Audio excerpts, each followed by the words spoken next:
ഹിന്ദുക്കളെ വിമർശിക്കാം, ക്രിസ്ത്യാനികളെ വിമർശിക്കാം, മുസ്ലിമിനെ വിമർശിക്കുക. എന്താ ഇപ്പം മുസ്ലിങ്ങളെ സ്വർണം കൊണ്ടുണ്ടാക്കിയത്? ഹിന്ദു മതത്തെ വിമർശിക്കാം, ക്രിസ്തീയ മതത്തെ വിമർശിക്കാം, പക്ഷേ ഇസ്ലാമിനെ മാത്രം വിമർശിക്കാൻ പറ്റത്തില്ല. ടീച്ചർ സാറേ, ഈ പറഞ്ഞത് ഒരു വിമർശനമല്ലേ? ഇസ്ലാമിനെ വിമർശിക്കാൻ പാടില്ല എന്ന ഭയപ്പെടുത്തലും ഒരു ഇസ്ലാം വിമർശനമല്ലേ? ഞാനിപ്പോൾ ഇതിന് മറുപടി പറയുന്നത് ഒറ്റൊന്നും കൊണ്ടല്ല, എനിക്ക് മറുപടി പറയാൻ പാടില്ലാത്തതാണ്.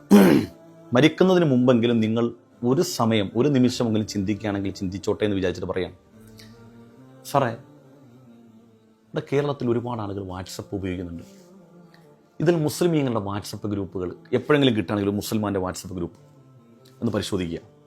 അതിനകത്ത് എവിടെയെങ്കിലും ഹിന്ദു വിമർശനം, ക്രിസ്ത്യൻ വിമർശനം, ക്രിസ്ത്യാനികൾക്കെതിരെയുള്ള പോരാട്ടം, ഹിന്ദുക്കൾക്കെതിരെയുള്ള പോരാട്ടം, ഇങ്ങനെ എന്തെങ്കിലും വാട്സപ്പ് ഗ്രൂപ്പുണ്ടോ? ഫേസ്ബുക്ക് പേജുകളുണ്ടോ? നിരന്തരമായി ഒരു ദർശനത്തെ എതിർക്കാൻ, ക്രിസ്തീയ വിശ്വാസങ്ങളെ എതിർക്കാൻ, അവരുടെ ആശയങ്ങളെ അവഹേളിക്കാൻ പറ്റിയ ഏതെങ്കിലും ഒരു പേജ്, അതിനുവേണ്ടി നിരന്തരമായി നിലനിൽക്കുന്ന ആളുകൾ, അതിൻ്റെ വാക്താക്കളായി നിലനിൽക്കുന്ന ആളുകൾ, അതിൻ്റെ പാർപ്പിടമായി നിലനിൽക്കുന്ന ആരെങ്കിലും ടീച്ചർ സാറിനറിയോ? എന്നാൽ സാറേ, നിങ്ങളുടെയൊക്കെ വാട്സപ്പ് തുറന്നാൽ ആയിരക്കണക്കിന് ഇസ്ലാം വിമർശനത്തിൻ്റെ കുത്തക അത് മാത്രമേ അതിനകത്ത് വരുള്ളൂ. 24 മണിക്കൂർ ഈ മുസ്ലിമും ഇസ്ലാമും തന്നെ ചർച്ച. അങ്ങനെ എത്ര ഗ്രൂപ്പുകൾ നിലയിലുണ്ട്. ഫേസ്ബുക്കിൽ എത്ര പേജുകളുണ്ട്, എത്ര ഫേക്ക് അക്കൗണ്ടുകളുണ്ട് ഇസ്ലാമിനെ വിമർശിക്കാൻ. എന്നിട്ടും ഞങ്ങൾ ആരെങ്കിലും മുസ്ലിമും ഇസ്ലാമും അപകടത്തിലാണെന്ന് പറഞ്ഞ് നിങ്ങൾ കണ്ടിട്ടുണ്ടോ? ഇല്ല.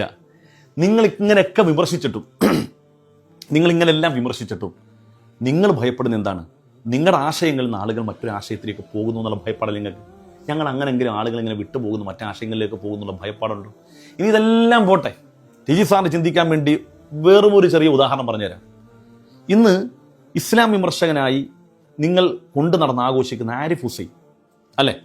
അദ്ദേഹം ഇസ്ലാമുമായി അദ്ദേഹത്തിന് എന്ത് ബന്ധമെന്ന് അറിയത്തില്ല. ഖുർആൻ അറബി ഉച്ചാരണം പോലും കൃത്യമായിട്ട് അറിയാത്ത ആളാണ്. എന്നാൽ അദ്ദേഹത്തിന് ഇസ്ലാമിൽ ഏതെങ്കിലും തരത്തിലുള്ള വിശുദ്ധമായ ഖുർആനുമായി ബന്ധപ്പെട്ടോ ഇസ്ലാമിന്റെ ശരീഅത്തുമായി ബന്ധപ്പെട്ടോ ഒരു ബിരുദം പോലും അദ്ദേഹത്തിനില്ല അല്ലേ? ഓക്കെ അല്ലേ? എന്നാൽ ബഹുമാനപ്പെട്ട TS ശ്യാംകുമാർ, അദ്ദേഹത്തിന് സംസ്കൃതത്തിൽ, എൻ്റെ അറിവ് ശരിയാണ്, എൻ്റെ അറിവ് അനുസരിച്ച് പറയാണ്, സംസ്കൃതത്തിൽ ബിരുദമുള്ള ആളാണ് അല്ലേ? അതിമനോഹരമായി ഹിന്ദു വിമർശനം നടത്തുന്ന ആളാണ്. ഞങ്ങൾ ആരെങ്കിലും TS ശ്യാംകുമാറിനെ കൊണ്ടുവന്ന് ആഘോഷിക്കുന്നുണ്ടോ? അദ്ദേഹത്തിൻ്റെ നല്ല ആശയങ്ങൾ നമ്മൾ പങ്കുവെക്കാറുണ്ട്, ചിലപ്പോൾ ഷെയർ ചെയ്യും, അത് കേൾക്കും. അത് മൊത്തത്തെ ഇന്ത്യയുടെ പൊളിറ്റിക്സ്, ഇന്ത്യയുടെ രാഷ്ട്രീയത്തെക്കുറിച്ചൊക്കെ അദ്ദേഹം പറയുന്ന ചില കാര്യങ്ങളെക്കുറിച്ച് നമ്മൾ പങ്കുവെക്കാറുള്ളൂ. അദ്ദേഹം ഹിന്ദു മതത്തെ വിമർശിച്ചുകൊണ്ട് എന്തെങ്കിലും പറയുന്ന കാര്യങ്ങൾ ഞങ്ങൾ ആഘോഷിക്കാറുണ്ടോ, പങ്കുവെക്കാറുണ്ടോ? അദ്ദേഹത്തിന് ഞങ്ങൾ വേദി കൊടുത്തിട്ട് നിങ്ങൾ ഹിന്ദുവിനെ വിമർശിക്കുമെന്ന് പറഞ്ഞ് ഞങ്ങൾ വെള്ളം കൊണ്ട് നടക്കാറുണ്ടോ? ഇല്ല. അതിൻ്റെ ആവശ്യമുണ്ടെന്ന് തോന്നിയിട്ടില്ല. എന്നാൽ ആരിഫ് ഹുസൈന് വേദി കൊടുക്കുന്ന ആരാ?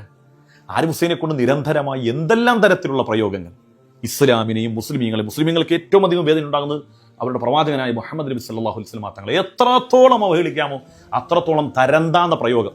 നിങ്ങൾ മാത്രമല്ല, നമ്മുടെ ഗുരുമൂർത്തിയില്ലേ, അദ്ദേഹം അടക്കമുള്ള ആളുകൾ ജനൻ ടിവിയിൽ വന്ന് പച്ചക്ക് തോന്നിയ ദിവസം പറയല്ലേ. ഞങ്ങൾ ഇതെല്ലാം കേട്ടിട്ട് ഇന്ന് വരെ ഒരു മുസൽമാൻ രാമനെയോ കൃഷ്ണനെയോ നിങ്ങളുടെ ഏതെങ്കിലും ദർശനങ്ങളെയോ ഞങ്ങൾ ആരെങ്കിലും അവഹേളിച്ച് നിങ്ങൾ കണ്ടിട്ടുണ്ടോ? ഞങ്ങളുടെ പണ്ഡിതന്മാർ മഹാസമ്മേളനം നടക്കുന്നു, ലക്ഷങ്ങൾ കൂടുന്ന അത്തരം സമ്മേളനം നിങ്ങൾ ഇതുവരെ നടത്തി നമ്മൾ കണ്ടിട്ടില്ല. ലക്ഷങ്ങൾ കൂടുന്ന മുസ്ലിം കമ്മ്യൂണിറ്റിയിലെ ഏതെങ്കിലും ഒരു സംഘടന നടത്തുമ്പോൾ പോലും ലക്ഷങ്ങളാണ് പങ്കെടുക്കുന്നത്. അവരുടെ മുമ്പിൽ നടത്തുന്ന പ്രസ്താവനകൾ, ബഹുമാനപ്പെട്ട AP ഉസ്താദാണെങ്കിലും ജിഫ്രി തങ്ങളാണെങ്കിലും ഇസ്ലാമിലെ മറ്റ് സംഘടനകൾ, അവരുടെ പണ്ഡിതന്മാർ, അവരുടെ നേതൃത്വം ആ ജനങ്ങളോട് ഉദ്ബോധിപ്പിക്കുന്ന പ്രസംഗമെങ്കിലും ബഹുമാനപ്പെട്ട ടീച്ചർ സാറെന്ന് കേട്ടു നോക്കും. എത്ര മനോഹരമായാണ് അവരുടെ ഇസ്ലാമിക സിദ്ധാന്തങ്ങളെ, ആശയങ്ങളെ, അച്ചടക്കങ്ങളെ, സ്വൽസ്വഭാവത്തെക്കുറിച്ച്, സവിശേഷമായ ജീവിതത്തെക്കുറിച്ച്, അങ്ങനെ ആയെങ്കിൽ മാത്രമേ നന്നായിട്ട് ജീവിക്കാനും മരിക്കാൻ കഴിയൂ എന്ന നിതാന്ത ദർശനത്തെക്കുറിച്ച് ജനങ്ങളോട് പറയുന്നു. നിങ്ങളുടെ വിഷയം എന്താണ്? നിങ്ങളൊക്കെ സമ്മേളനം വിളിച്ചു കഴിഞ്ഞാൽ ഞങ്ങൾ അപകടത്തിലാണ്, ദേ വരുന്നു മുസൽമാൻ, അവൻ ഇപ്പം രാജ്യം പിടിച്ചടക്കും, ഇതല്ലേ നിങ്ങളുടെ ചർച്ച? നിങ്ങൾ എന്തിനാണ് ഈ ഭയപ്പെടുന്നത്? അറിയാൻ ചോദിക്കാൻ. ഭരണം നിങ്ങളുടെ കയ്യിൽ, അധികാരം നിങ്ങളുടെ കയ്യിൽ, പട്ടാളം നിങ്ങളുടെ കയ്യിൽ, പോലീസ് നിങ്ങളുടെ കയ്യിൽ, എന്നിട്ട് നിങ്ങൾ ഭയപ്പെടുകയാണ്. എന്നിട്ട് നിങ്ങൾ പറയാണ് ഇസ്ലാമിനെ വിമർശിക്കാൻ പാടില്ല. നിങ്ങൾ ഇസ്ലാമിനെ വിമർശിച്ചുകൊണ്ടിരിക്കുന്നത്, നിങ്ങൾ നിരന്തരമായി ഇസ്ലാമിനെ വിമർശിച്ചുകൊണ്ടിരിക്കുകയാണ്. ഞങ്ങൾക്ക് ഇതൊന്നും ഒരു രോമത്തിൽ തട്ടുന്ന സംഗതിയല്ല. സാറ് മനസ്സിലാക്കുക. നിങ്ങൾ നോക്കൂ, നിങ്ങൾ ഈ പറയപ്പെട്ട ജാമിദയാണെങ്കിലും രോമസിംഹമാണെങ്കിലും ഇവരൊക്കെ കൊണ്ടുവന്ന് നിങ്ങൾ ഈ പണിയൊക്കെ നടത്തിയല്ലോ. എന്താ ഇതിൻ്റെ ആഫ്റ്റർ റിസൾട്ട്? ജനൻ ടിവിയിൽ കൊണ്ടുവന്ന് ജാമിദയെ സംസാരിപ്പിച്ചു. വളരെ വൃത്തികെട്ട സംസാരങ്ങൾ, അവർ അങ്ങേയറ്റം വൃത്തികെട്ട സംസാരിക്കുക. ഇതെല്ലാം പറഞ്ഞു വെച്ചിട്ട് മുസൽമാനും ഇസ്ലാമിനും എന്ത് സംഭവിച്ചു? ടീസാറേ, ഈ ഇസ്ലാം എന്ന് പറയുന്ന പ്രത്യയശാസ്ത്രം ലോകത്ത് അതിൻ്റെ അവസാന പ്രവാചകനായ മുഹമ്മദ് നബി സല്ലല്ലാഹു അലൈഹി വസല്ലം തങ്ങളിലൂടെ ജനങ്ങളിലേക്ക് ആ ഇസ്ലാം കൈമാറ്റം ചെയ്യപ്പെടുമ്പോൾ, അവരിലേക്ക് പങ്കുവെക്കുമ്പോൾ അതിൻ്റെ ഒന്നാമത്തെ ഘട്ടം മുതൽ തന്നെ അക്രമം, ആശയപരമായ അക്രമം, ആയുധപരമായ അക്രമങ്ങളൊക്കെ എല്ലാ കാലത്തും ഉണ്ടായിട്ടുണ്ട്. അതുകൊണ്ട് വിമർശനങ്ങളും അക്രമങ്ങളും സായുധ അക്രമങ്ങളും ഒക്കെ ഈ നാട്ടിൽ നടന്നിട്ടും ഞങ്ങൾ അതിനെയൊക്കെ ഏത് രൂപത്തിലാണ് നേരിട്ടിട്ടുള്ളൂ എന്ന് ചരിത്രം പഠിച്ചാൽ മാത്രം മതി. ചെങ്കിസ് ഖാൻ എത്ര ആളുകളെ കൊന്നു, ചെങ്കിസ് ഖാൻ്റെ പടയോട്ടത്തിൽ എത്ര മില്യൺ മനുഷ്യരാണ്, മുസ്ലിമീങ്ങളാണ് മരണപ്പെട്ടു പോയത്. ഒരു നദിയുടെ കരയിൽ നിന്ന് ആ കുഞ്ഞുങ്ങളുടെ കൈക്കുഞ്ഞുങ്ങളുടെ വിളിയാളങ്ങൾ, ചരിത്രം പറയുന്നത് 1 കിലോമീറ്ററുകൾ ദൈർഘ്യമുള്ള പുഴക്കക്കരയിൽ നിന്ന് കുട്ടികളുടെ, ചെങ്കിസ് ഖാൻ്റെ പടയോട്ടത്തിൽ അമർന്നുപോയ ഉമ്മമാരുടെ, പാല് കുടിക്കുന്ന കുട്ടികളുടെ വിളിയാളങ്ങൾ കേട്ട് മരവിച്ചു പോയ മനുഷ്യരുണ്ട്. എന്നിട്ടും കൊന്നു തീർക്കാൻ കഴിഞ്ഞോ? ഇല്ല.